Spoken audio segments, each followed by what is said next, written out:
cannot see through our teardrops,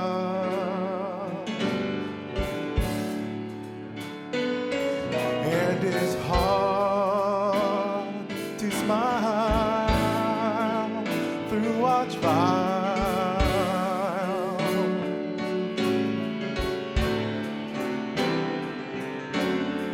We cannot see through all of our pitfalls, oh no. And we walk by faith each day. I said we walk by faith each day.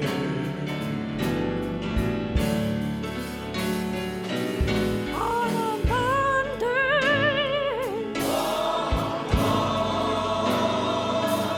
on a Tuesday,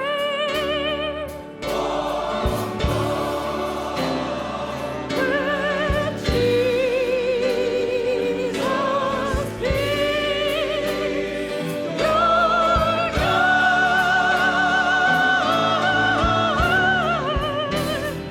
I know He's able to carry my load, and He can send me down the road. You walk on by faith each day.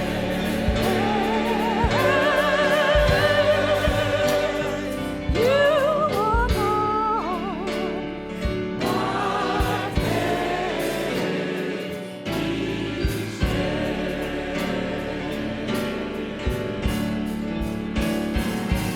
On a Monday,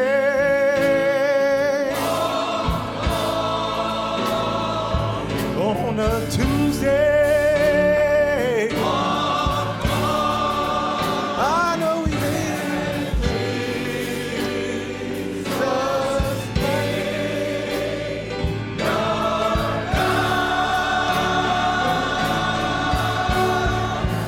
I know He's able to carry my load, and He sees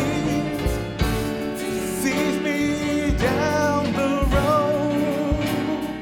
You walk on by faith each day. I said you walk on by faith each day.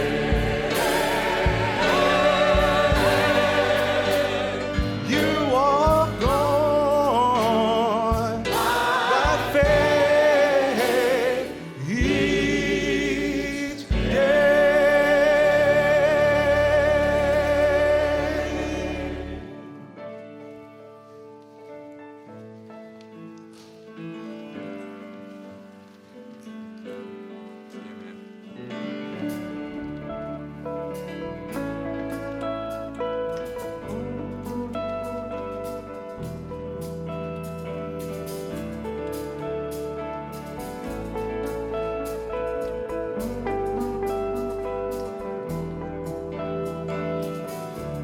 And if the darkness is to keep us apart, and if the daylight feels like it's a long way off, and if your glass heart should crack, and for a second you turn back, oh no, be strong. Oh, walk on, what you've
I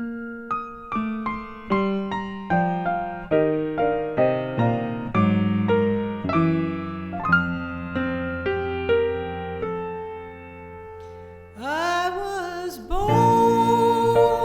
by the river in a little tent, just like the river I've been running ever since. It's been a long, long time coming, but I know change gonna come. Oh yes it will.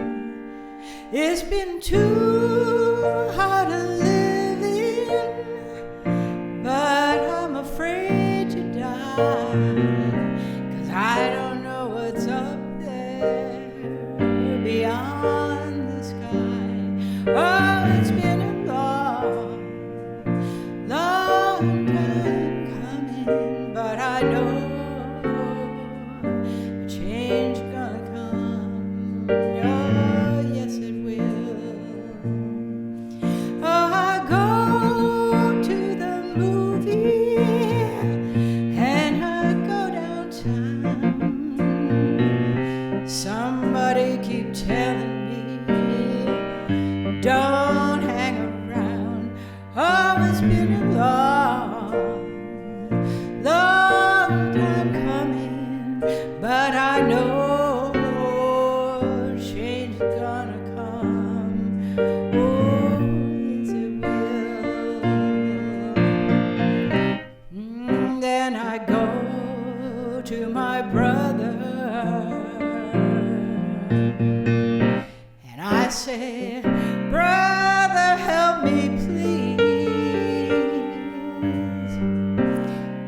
But he winds up knocking me back down on my knees. There's been times that I thought, oh, I wouldn't last long.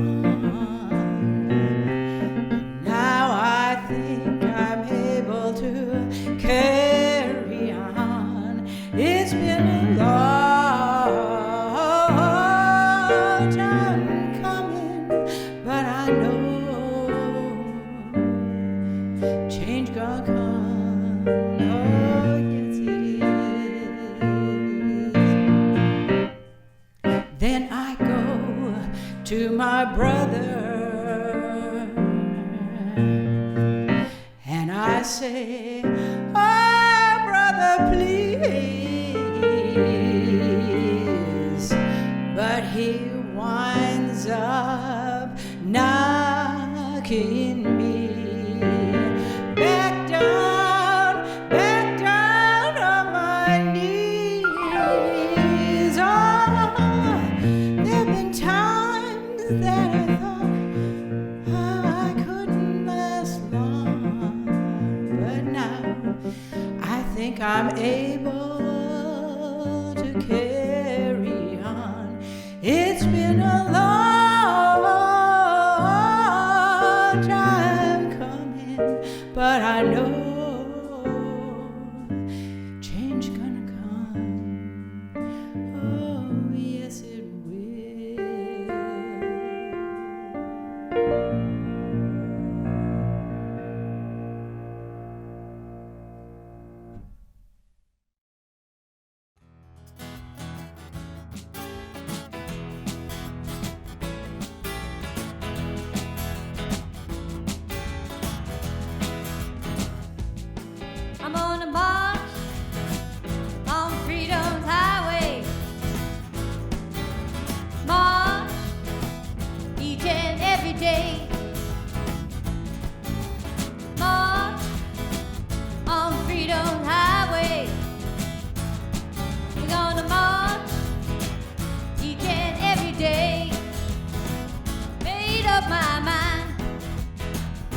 living their life perplexed, marching, wondering in their mind march, what's gonna happen next. Come on, you guys sing. Marching. We're gonna march on freedom's highway. We're gonna march march, each and every day. March on freedom's highway. march, Each and every day. Made up my mind, and I won't turn around. Made up my mind, and I won't turn around. Found dead people in the forest. march, Tally has a river and lake. marching, The whole world is wondering march, what's wrong with the United States. marching, Yes, we want peace march, if it can be found. marching, Stay on freedom's highway. march, Nobody turn you around. marching, Yes, I think I voted for the right man. march, Said we would overcome. marching, Stay on freedom's highway march, until the day is done. We're marching, gonna march on freedom's highway. march, Each and every day. march, On freedom's highway. March each and every day. Made up my mind, made up my mind, and I won't turn around. I won't turn around, Made up my I mind, made up my mind, and I won't turn around. I won't turn around.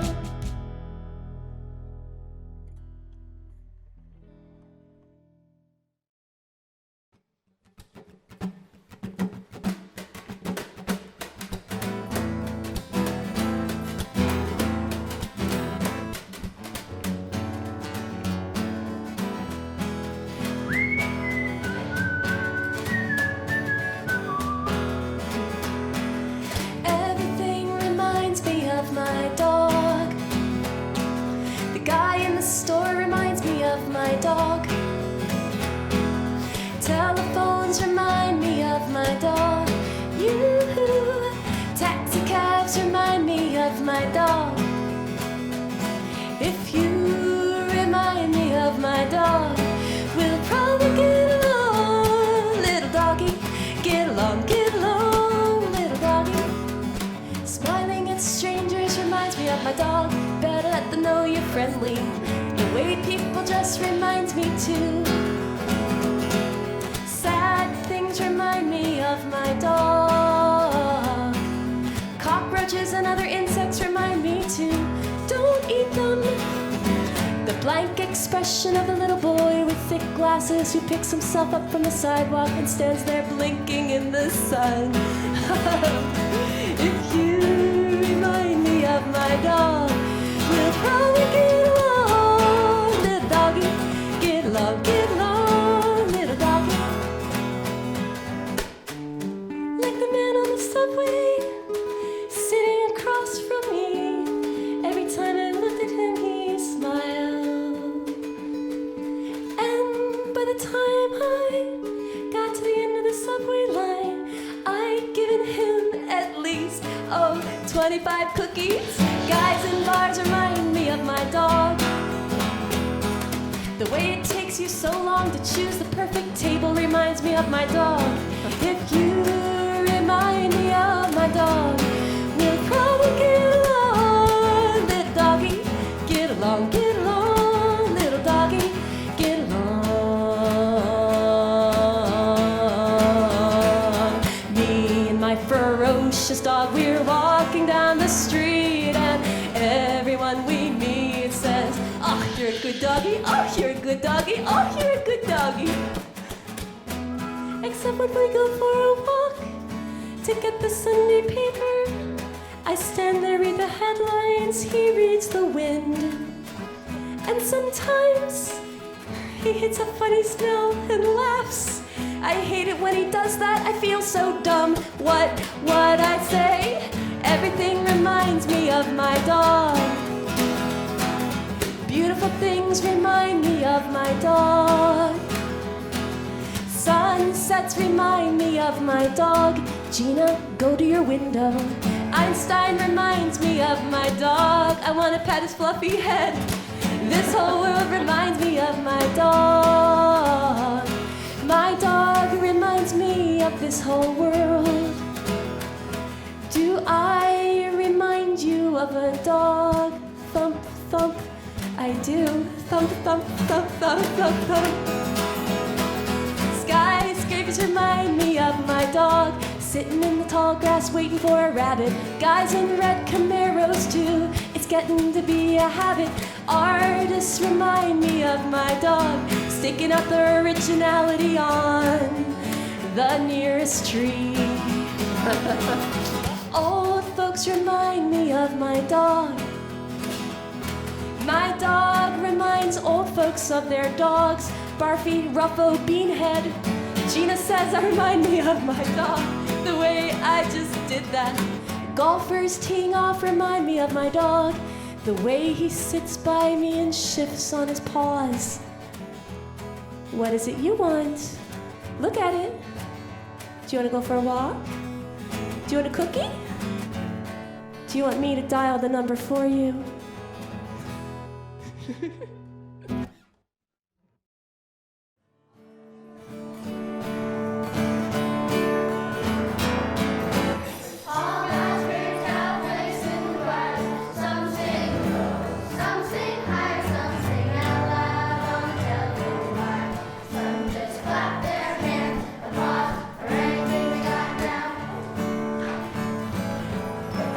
Listen to the top where the little bird sings, putting the melodies and the high notes ringing. Through the owl cries over everything, and the blackbird disagrees.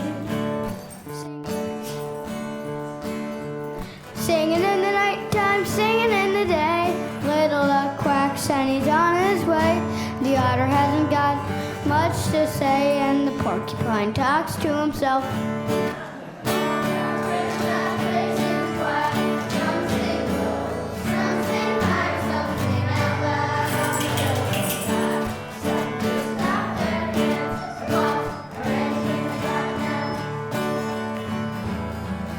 The dog and the cat, they take up the mail while the honeybee hums and the crickets fiddle, the donkey brays and the pony neigh, and the old gray badger sighs. Listen to the bass, it's the one on the bottom where the bullfrog croaks and the hippopotamus moans and groans with the big to-do, and the old cow just goes moo.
There's a train a-comin'. You don't need no baggage, you just get on board. All you need is faith To hear the diesels humming. You don't need just thank the Lord.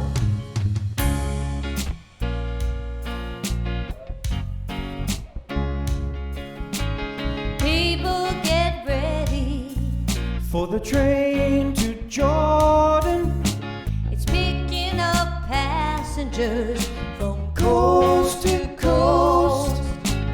Faith is the key. Open the doors and board 'em.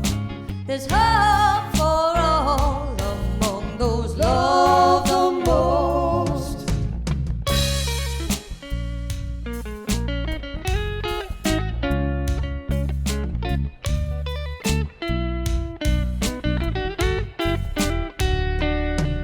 Well, there ain't no room for the hopeless sinner who would hurt all mankind just to save his own. Have pity on those whose chances grow thinner, for there's no hiding place against the kingdom's throne. So people get ready, there's a train a-coming. You don't need no baggage, you just get on board. All you need is faith to hear the diesels humming. You don't need no ticket, you just thank the Lord. You don't need no ticket, you just thank the Lord.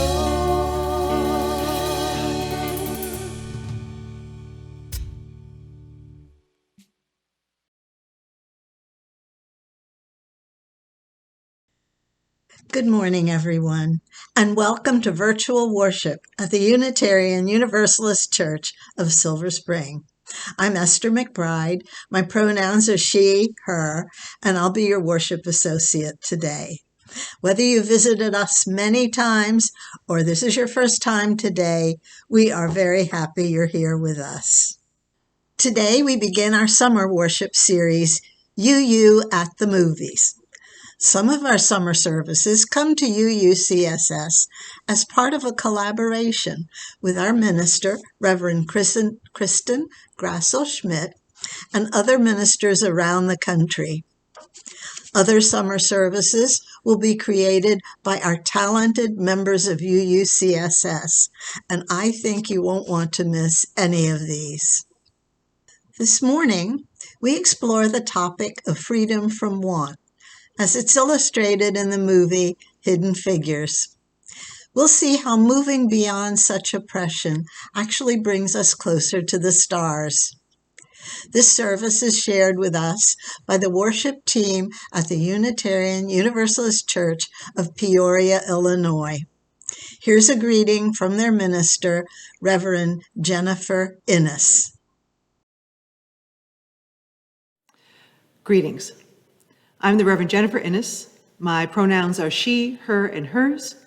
I have the pleasure of serving as the minister with the Universalist Unitarian Church in Peoria, Illinois. Thank you for including me in worship today. If you're watching live, you can log into Google to participate in the chat in real time. This is a big part of how we connect during our virtual services. Comments will not be available for later playback, but please bear in mind that they are public now during the live service. Also, the live chat has some safety features to prevent disruptive comments, so you won't be able to post special characters or complete web addresses. You can log into a special Zoom room if you would like to watch the service accompanied by American Sign Language interpretation. If you need help finding that link, please ask in the chat or email vstechsupport@uucss.org.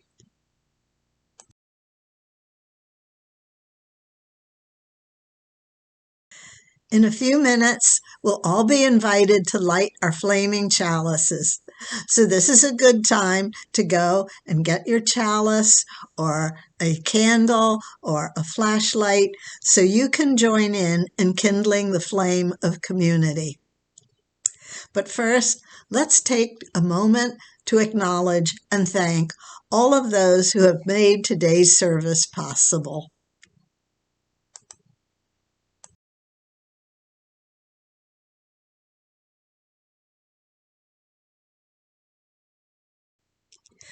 Please join me in the words on your screen as we light our chalices and reaffirm our congregational commitment. May this light warm our hearts with love and caring and guide us in the ways of truth.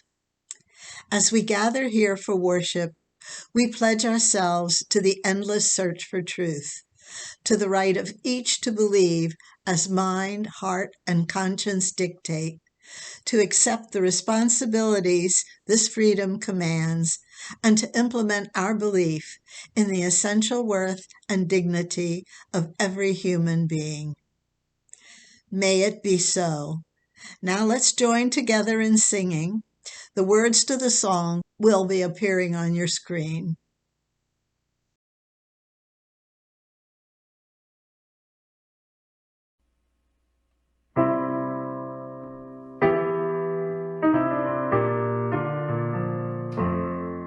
Since what we choose is what we are, and what we love we yet shall be. The goal may ever shine afar, the will to reach it makes us free.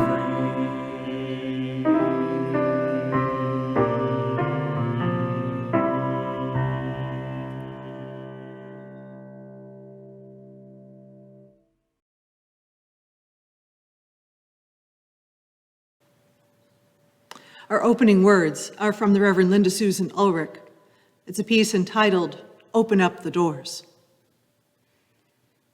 Open up the doors. Push on looming wooden arches embroidered with iron work. Brace shoulders against the weight of history unmoved.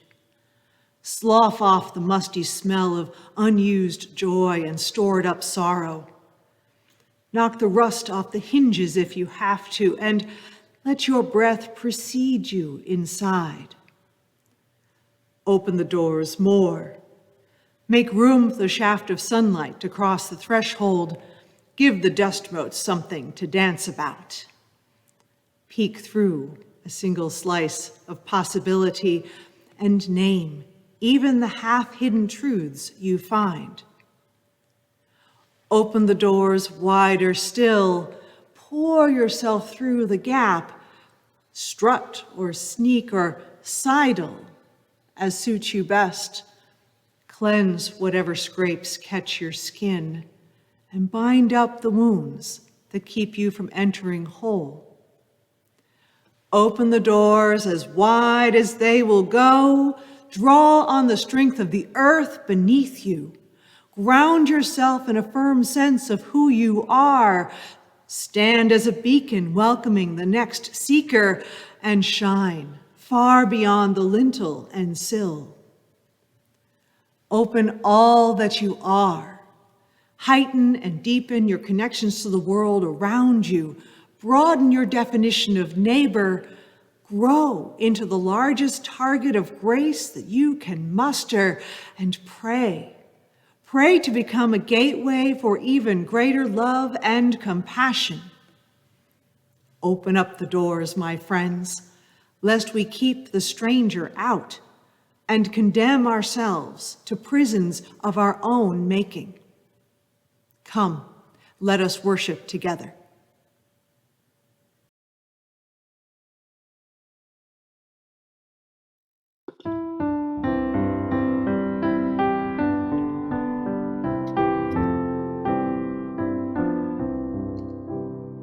We are gathered in the Spirit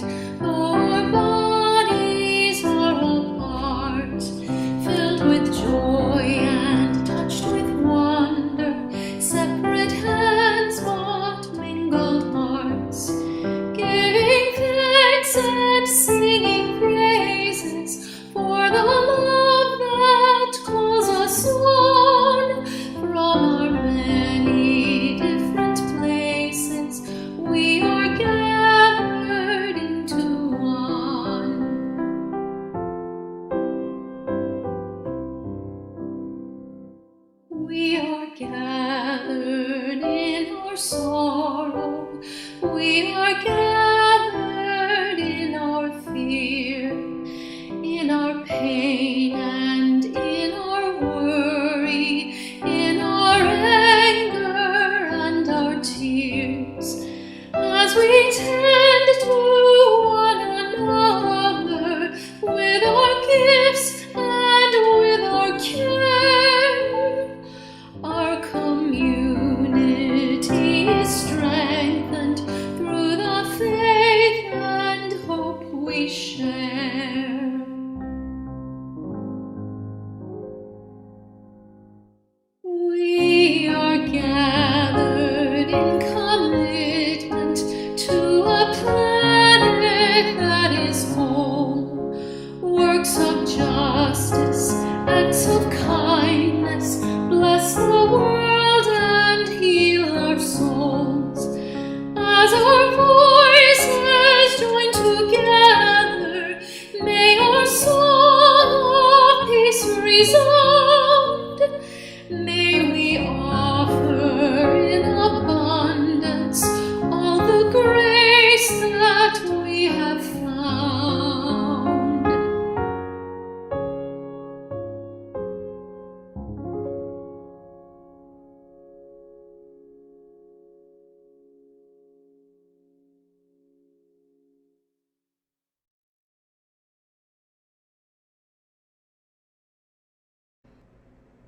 Good morning. Today we're going to talk about freedom in all of its forms and the importance of freedom for all. Part of freedom is being free to share your gifts with the world without being held back by unfair laws or rules or even simply ideas. My story today tells about one important time in our nation's history that highlights this point. It is called Hidden Figures. Many, many years ago, something like 150 years ago, laws were passed so people who were African American weren't free to live their lives in the same way as white people were.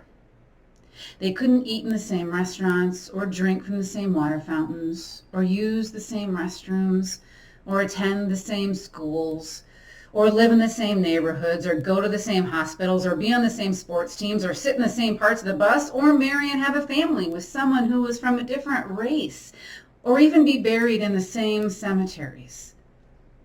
And the places they could go weren't as nice as those for the white people. A school might not even have books or pencils.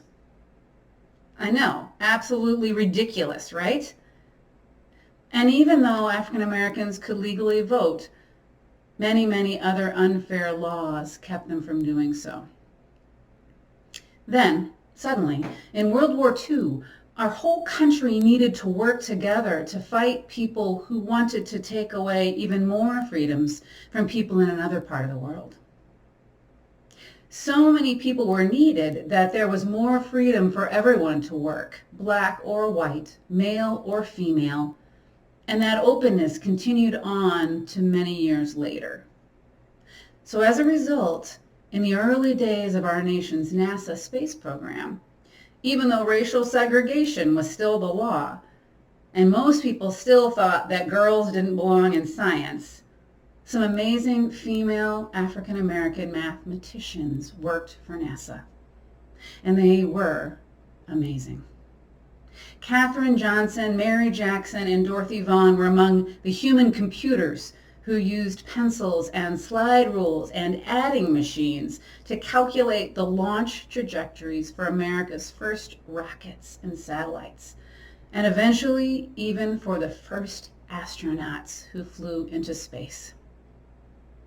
I wonder if racism and sexism had stopped them, and these African American women had not been allowed the freedom to share their brilliance, what our nation's space program would look like now.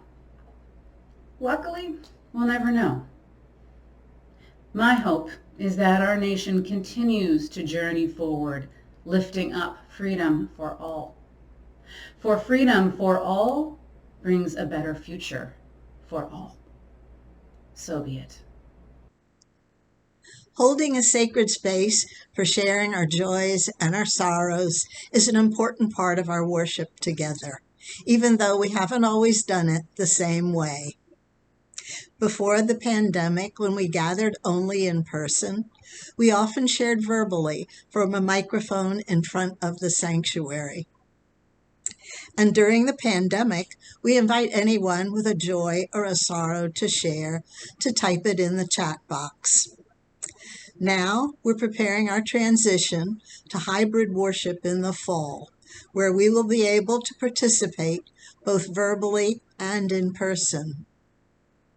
It is likely that we will try different ways of sharing our joys and our sorrows until we find what works best in that setting.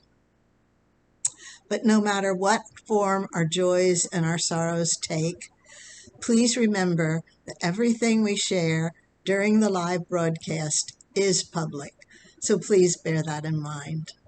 If you're experiencing something difficult in your life at this time and you would like some extra support, we encourage you to send an email to layministers@uucss.org and someone will be in touch with you. Thankfully, we don't need special training or a special title to offer love and care to others. So please go ahead, grab a pencil or your preferred device and make note of the people whose joys and sorrows touch your heart today and who you'd like to reach out to this week.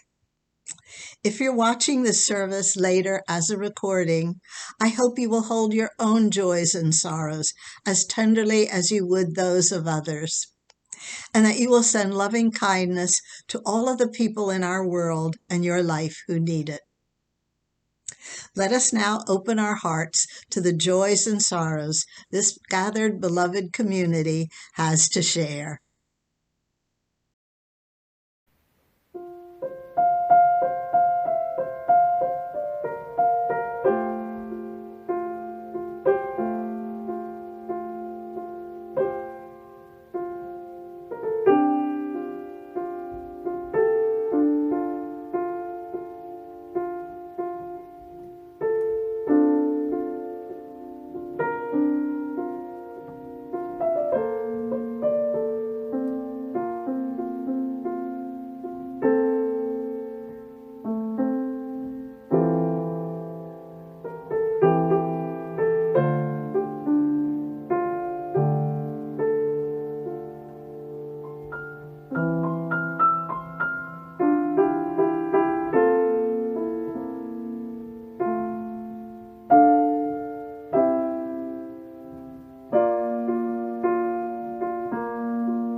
I invite you to a time of reflection, meditation, and prayer.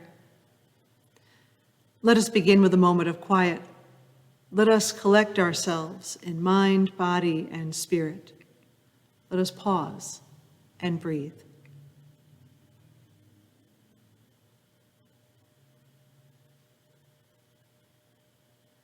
There is so much in our minds and on our hearts.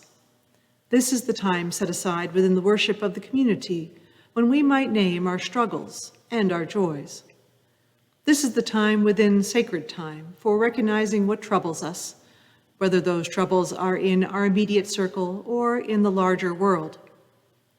Let us give ourselves the gift of this time for knowing and naming within the embrace of these people's care.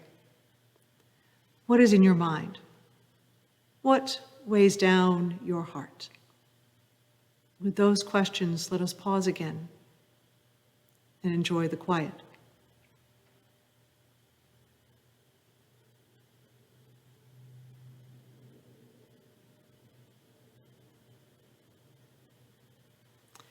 In this gathering, let us also make room for abundance, for opportunity, and for joy. These are also with us. They are often irrepressible, often exciting, and often complicated in their own ways. Let us welcome the joys and the abundance that is within us and around us as well. In this again, we pause and breathe.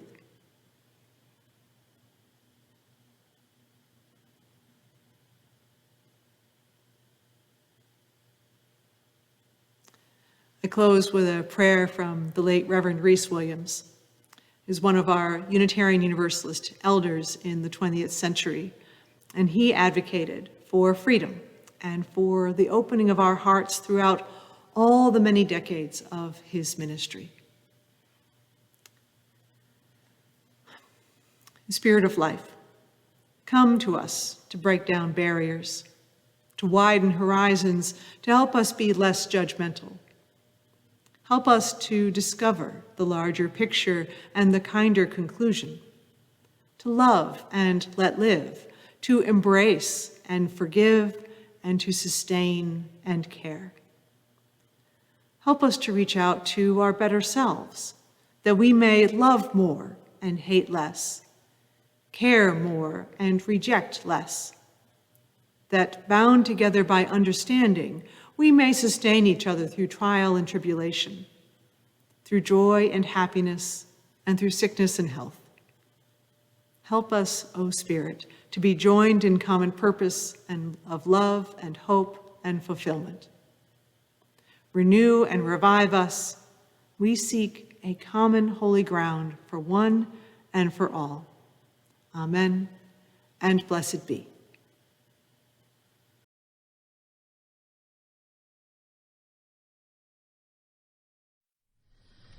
Circle round for freedom, circle round for peace, for all of us imprisoned, circle for release, circle for the planet, circle for each soul, for the children of our children, keep the circle whole.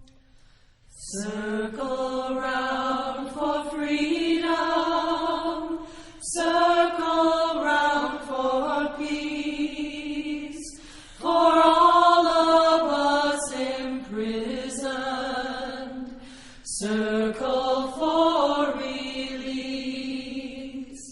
circle for the planet, circle for each soul, for the children of our children, keep the circle whole.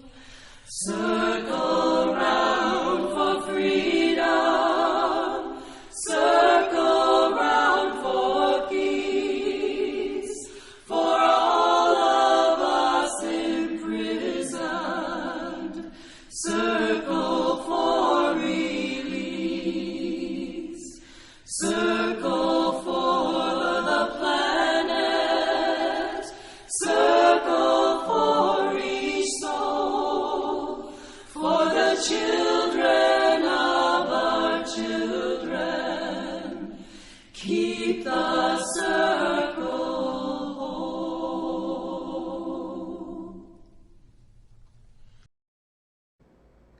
The reading for today is called The Four Freedoms. On January 6, 1941, as part of his State of the Union address to Congress, President Franklin D. Roosevelt delivered his message about the four freedoms. It reads as follows. In the future days, which we seek to make secure, we look forward to a world founded upon four essential human freedoms. The first is freedom of speech and expression everywhere in the world. The second is freedom of every person to worship God in their own way everywhere in the world. The third is freedom from want, which translated into world terms means economic understandings which will secure to every nation a healthy peacetime life for its inhabitants everywhere in the world. The fourth is freedom from fear, which translated into world terms means a worldwide reduction of armaments to such a point and in such a thorough fashion that no nation will be in a position to commit an act of physical aggression against any neighbor anywhere in the world. That is no dream of a distant millennium. It is a definite basis for a kind of world attainable in our own time and generation. That kind of world is the very antithesis of the so-called new order of tyranny which the dictators seek to create with the crash of a bomb.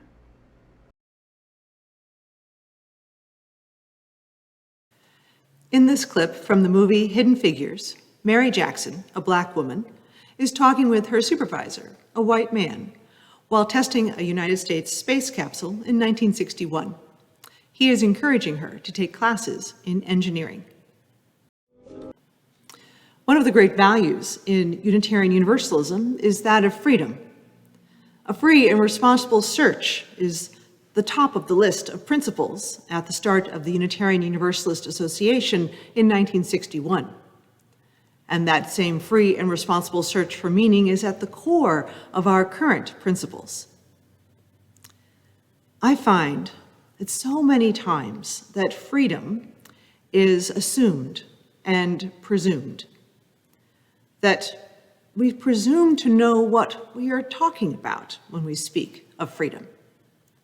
But if such freedom and life, freedom of spirit and life is to be lived, I ask that we consider the nature of freedom.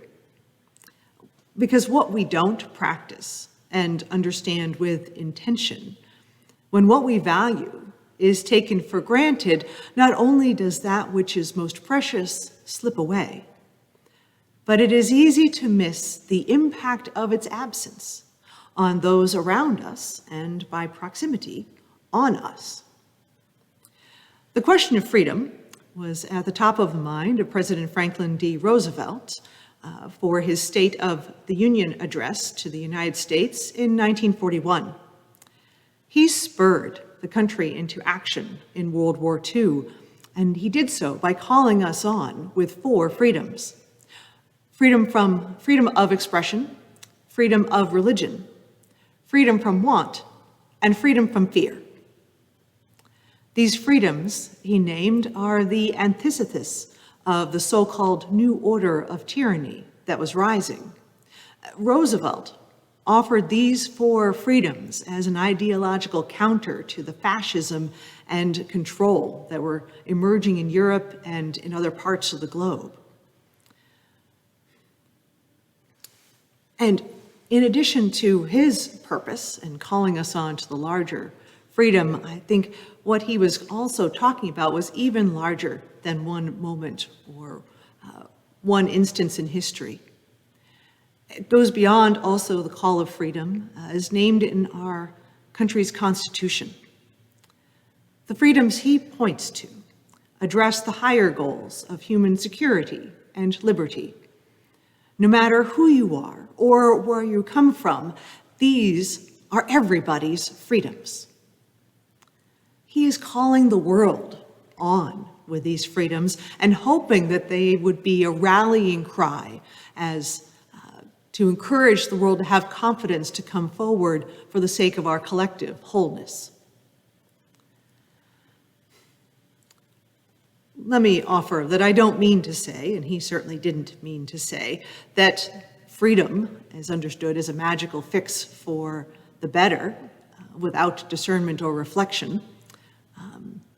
These freedoms would also be taken as a call for American exceptionalism and for the United States to think itself especially equipped, both morally and in materials, to be the enforcer of the world.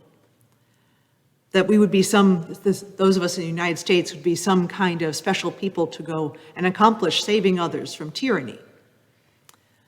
This exceptionalism is, of course, problematic on its own terms. But naming these freedoms and calling us to them helps us know them again and apply them with wisdom and humility. In this moment, I want to look in particular at the freedom from want as named by Roosevelt. He spoke of economic insecurity with freedom from want. And I want to know more about the nature of that want, to understand the nature of that particular freedom, because it's not just about the economics, it's not merely about the money, because money is an expression of what's already in place, what's already happening, what is already present and in the system. The want that is named in relationship to freedom is a want of resources, of information, of wisdom. It is in this understanding that want goes beyond, this understanding of want goes beyond ignorance and that lack of knowledge as well. Want to me it's so much more heartbreaking and draining. It is an experience of impoverishment. Want is a weakening that exhausts the vitality. And I find this freedom from want speaks to the collective drain on our souls. And the effect of it is felt not simply by the people directly in its path, but by all of us, by everyone in our society. Author Margot Lee Shetterly included these freedoms and the nature of want in her book, Hidden Figures. And in her book, we learn the story of the African-American women who were essential to the math and the programming and the imagination that made it possible for the United States to send a person into orbit. This exploration for space and the drive came soon after Roosevelt offered this call for these freedoms. And we, the people of the United States, were pursuing those explorations and that great adventure. Now, let me offer that the book covers decades of the 20th century, teams of people, and the development of the space program in the United States. The movie, also called Hidden Figures, condenses and dramatizes the experience of Black women in the space program. The filmmakers changed the timeline, created composite characters, and even changed how certain events happen, some to the good and some to mixed effect.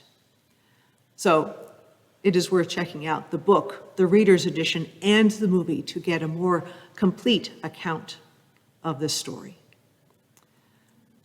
The movie, in particular, focuses on NASA's effort to have an astronaut complete multiple orbits around the Earth and return to the ground safely. And these events take place in about 1961 to 1963. And indeed, the first person to the United States, from the United States to orbit the Earth in real life and in the movie is John Glenn. And we know he came back. We know he landed safely. I'm not giving away the end.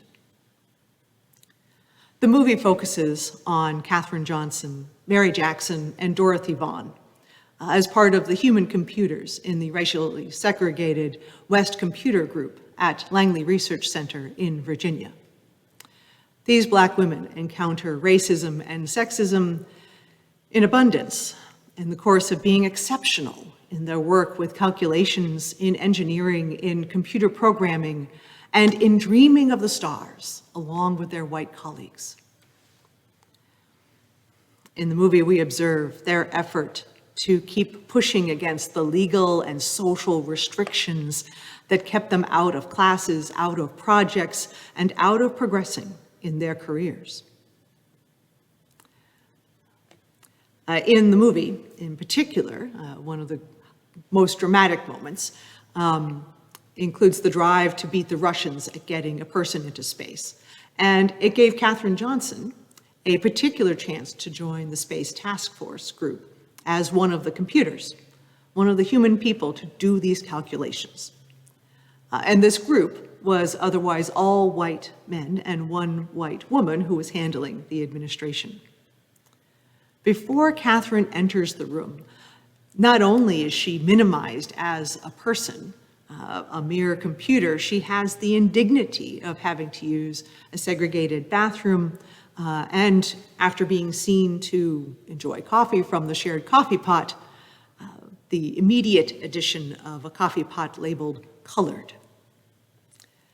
These scientists, people, letting themselves be, and their great work be held back by segregation, by a coffee pot, really.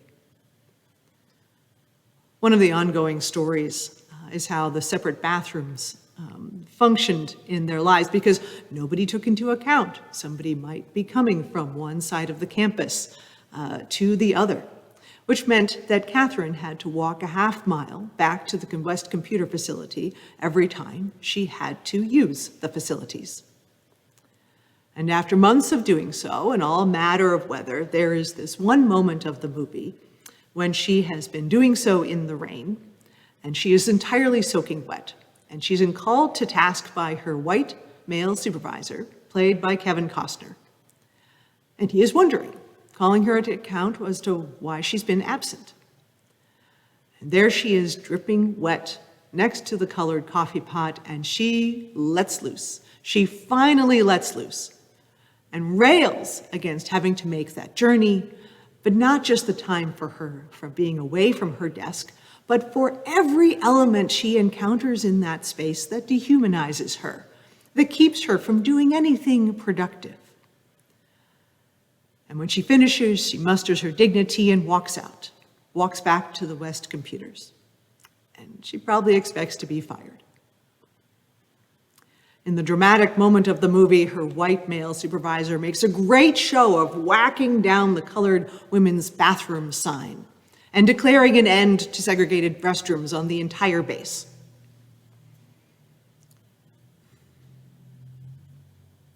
I need to note that in the movie, the history of this event has been condensed and changed for a dramatic impact.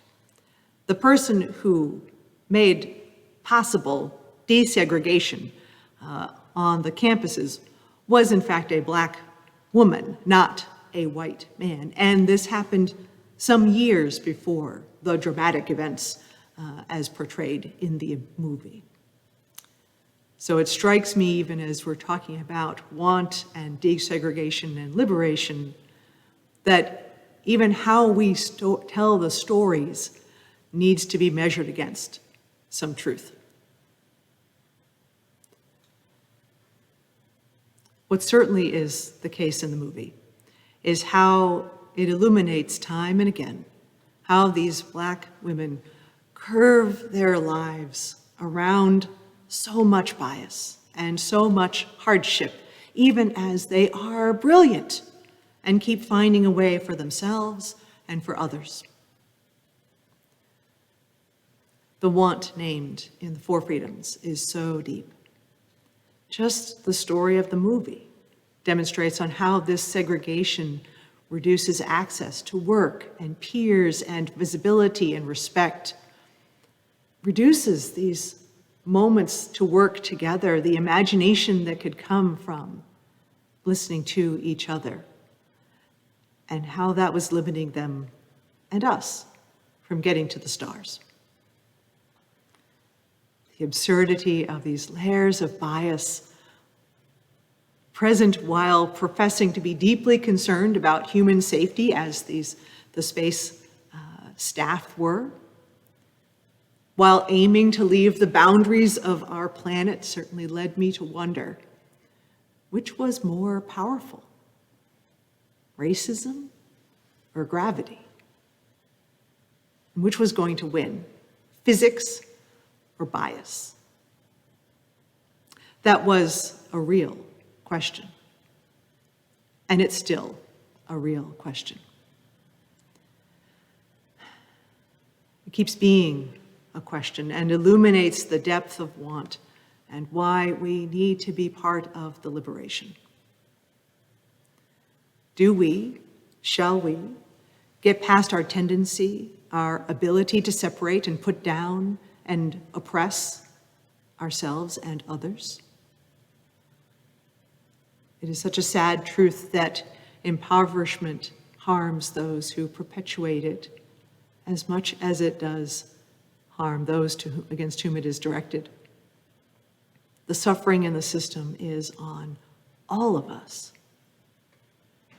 In economic terms, it is the loss of economic opportunity, mutual wealth accumulated. In religious terms, this want is this moment of separation, of more than that, a moral failure. In religious terms, that want keeps us from recognizing the holiness and the wholeness of each other, what keeps us from recognizing each other's worth and the spark of the holy that we each carry. This freedom from want, this freedom from the vacuum of information and relationship and support, how many people never have had a chance? Never had the chance that someone such as Katherine Johnson had of having love and teachers and family who could get her to the right school when they saw her capability in math when she was just a child.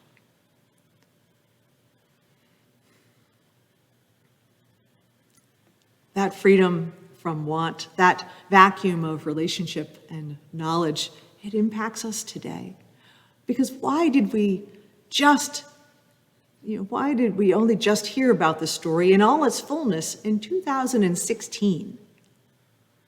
This story missed a generation who were watching live and hanging on every detail of the journey to the stars in the 1950s, in the 1960s, and so on.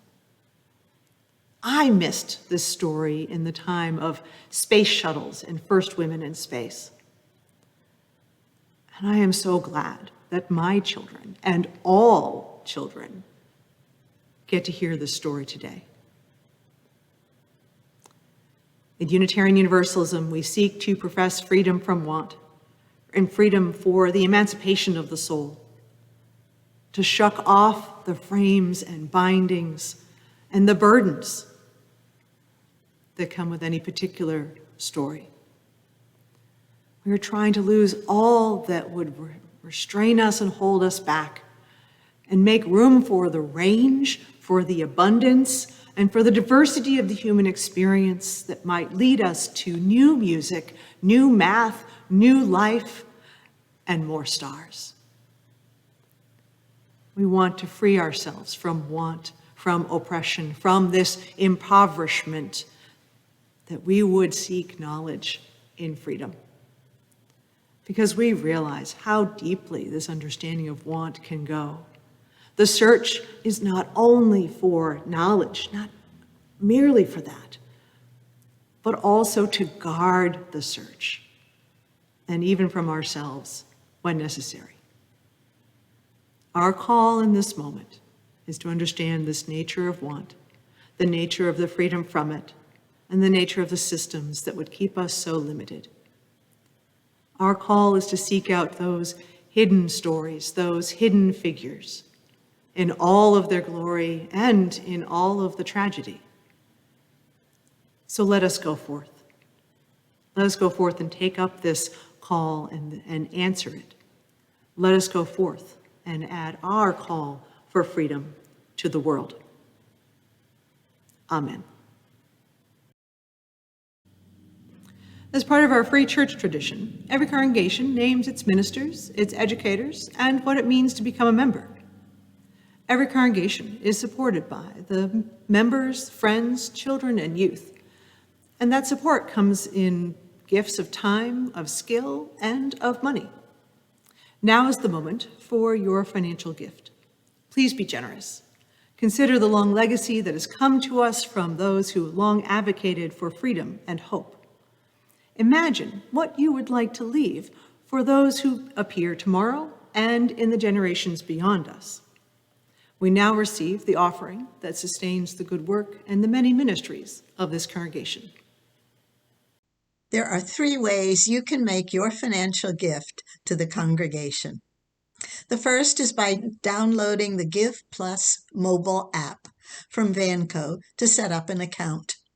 The second way to give is by using your phone to text a message to 833-880-1363. And if the app or texting just don't work for you, the third way to give is by mailing a check directly to the church. All of the information you need for all 3 of these methods is on your screen now and will appear again toward the end of today's service. We now will receive the offering that sustains the work of our beloved community.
May the gifts we have given fuel the flame of commitment, empower us to serve out our mission, and give the life we share the shape of truth, love, and justice.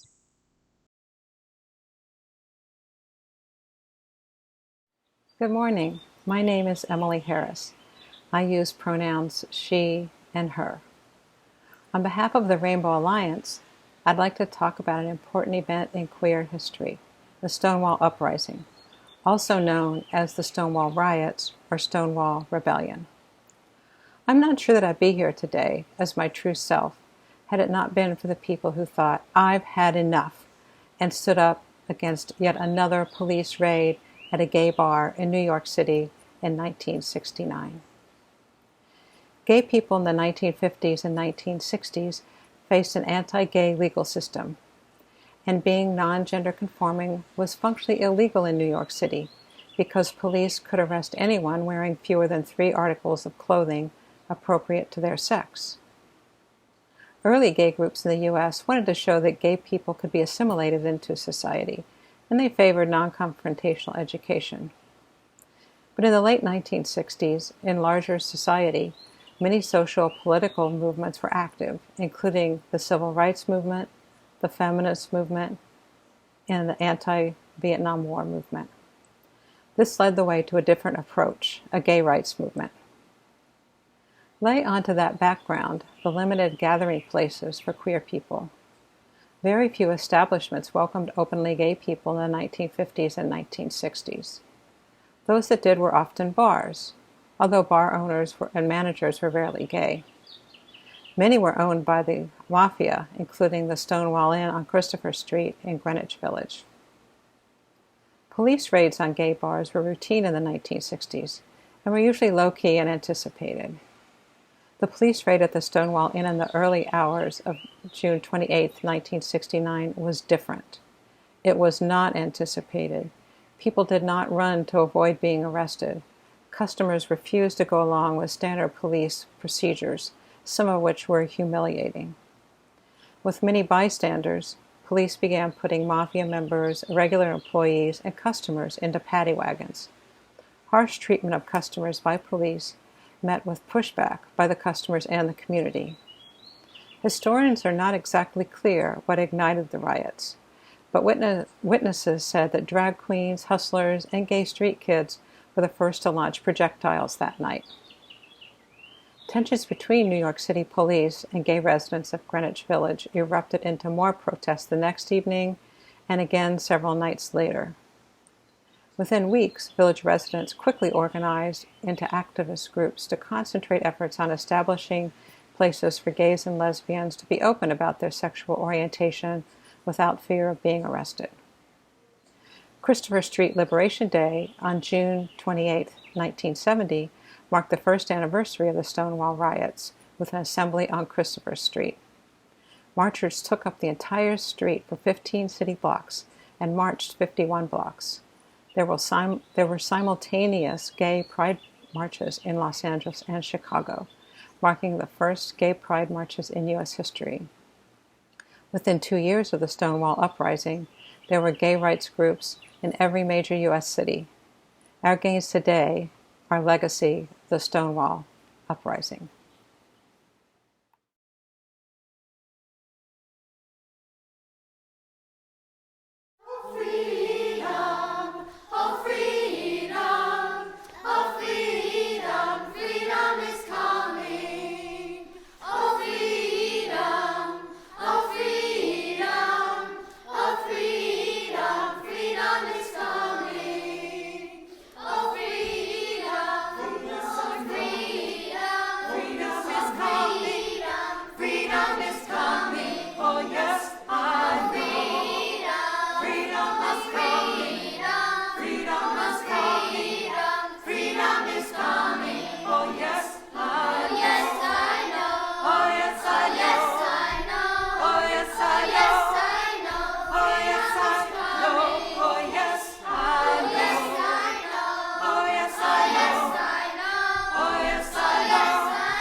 Please join me in the words to extinguish our chalices. Carry the flame of peace and love until we meet again.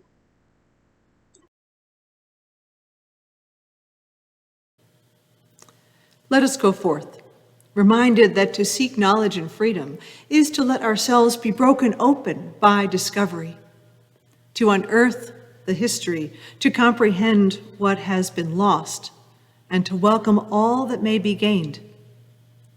Let us fulfill the challenge that President Roosevelt and so many others placed before us, that we place before ourselves, to make real the freedom of speech, the freedom of religion, the freedom from want, and the freedom from fear.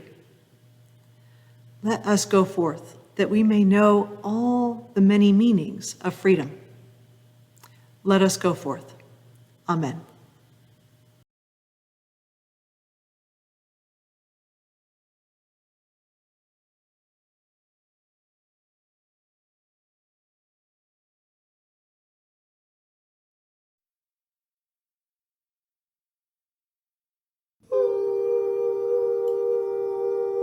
It was a calm and cloudless night, but it was all still a blur. The shaking of our universe was just about to occur.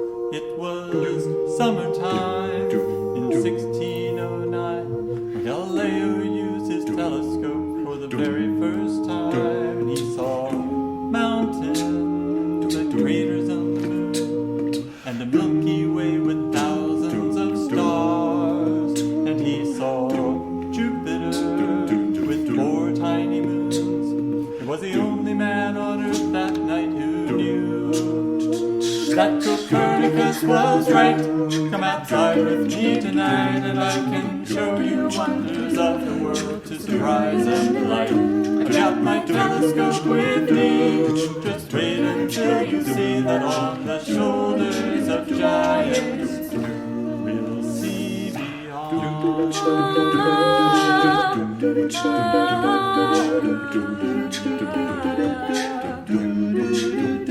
world turns round and round, and now around 400 years have flown since Galileo's telescope first focused the unknown. That we use bigger glass to peer into the past, and we're discovering the universe's secrets at last. And there are geysers on Saturn's icy moons, and planets circling hundreds of stars, while all the universe expands like a balloon. From Galileo's tiny scope we've come so far. Galileo was right when he looked out in the night, and he discovered wonders of the world to surprise and delight. I've got my telescope with me. Just wait until you see. We'll stand on the shoulders of giants, and every step follows the one before, and opens up a new frontier to explore. Our scopes are dancing in space to see the beauty and grace. Oh, Galileo would approve, that's for sure. And still for me and you, we can join in on this too. Just climb up here with me where we'll see more. It's a calm and cloudless night. Come outside with me tonight, and I can show you wonders of the world to surprise and delight. I've got my telescope with me. Just wait until you see. We'll stand on the shoulders of giants. That Copernicus was right. Come outside with me tonight, and I can show you wonders of the world to surprise and delight. I've got my telescope with me. Just wait until you see. We'll stand on the shoulders of giants. On the shoulders of giants to see beyond.